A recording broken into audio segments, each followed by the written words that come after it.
السلام عليكم ورحمة الله وبركاته. ازيكم عاملين ايه؟ يا رب تكونوا بخير. فيديو النهارده هنعمل فيه الليمون المخلل بطريقة سهلة جدا وبسيطة. بس قبل ما نبدأ في اي حاجة ما تنسوش تعملوا لايك وتشتركوا في القناة وتفعلوا زر الجرس ليوصلكوا كل جديد. اول حاجة معايا حلة على النار فيها مية بتغلي، وهسيبها لحد ما هي تغلي. هكون انا غسلت الليمون كويس جدا من اي وسخ عليه او اي طينة او اي حاجة.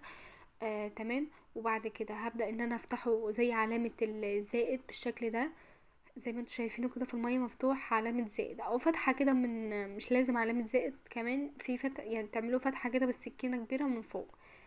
وهنحطه المية هتكون غلت اهي، رحت منزلة فيها الليمون، وهيقعد 5 دقايق ل4 دقايق. مش هنسيبه اكتر من كده علشان الليمون بتاعنا ما يتهريش. طبعا الليمون معايا طلع بالشكل ده. انا هصفيه من المية كويس جدا بتاعته، وهحطه في طبق عندي. تمام. انا مش هحط عليه ميه بارده، ما ينفعش نحط على الليمون اول ما يطلع ميه بارده، ده ما ينفعش خالص. فهنطلعه ونسيبه ان هو يبرد. ومعايا كمان حبه البركه والعصفر علشان هحشي بيها الليمون. وطبعا ميه الليمون دي انا مش هرميها، انا هحتاجها عشان احطها على الليمون ذات نفسه في البرطمان. يا طب اللي مش حابب ميه الليمون، فيكوا عادي تحطوا ميه من الحنفيه، برضو هتبقى جميله جدا بس تكون مغليه.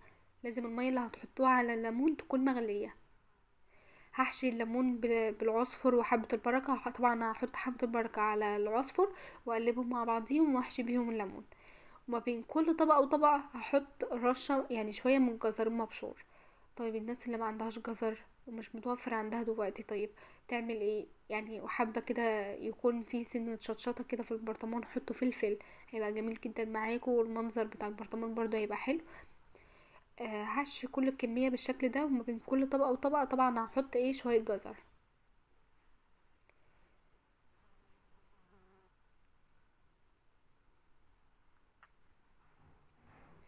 البرطمان سهل جدا وبسيط، والتخليل بتاعه كمان بسيط جدا ومش محتاج اي حاجة خالص.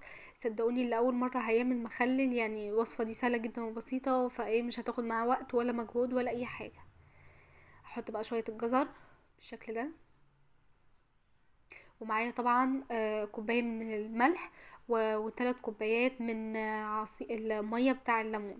طبعا ايه اللي خلاها حمرا كده؟ حطيت عليها معلقة كبيرة من هريسة الشطة وقلبتهم وهحطها في المية. دوبت طبعا الملح مع المية بتاع الليمون، وهروح حطاها على المخلل بالشكل ده. طبعا انا استخدمت 2.25 كوباية من المية بتاع الليمون عشان طبعا البرطمان حجمه صغير. طب انت لو البرطمان اكبر من كده طبعا هتحتاج معاكي 3 كوبايات. طبعا انا هغطيه واسيبه. شايفين شكل البرطمان جميل ازاي وسهل زي ما قلتلكوا وبسيط. شكله بجد يفتح النفس، وهو حتى لسه مستواش. فاتمنى ان انتوا تجربوا الوصفة وان شاء الله والله هتعجبكم.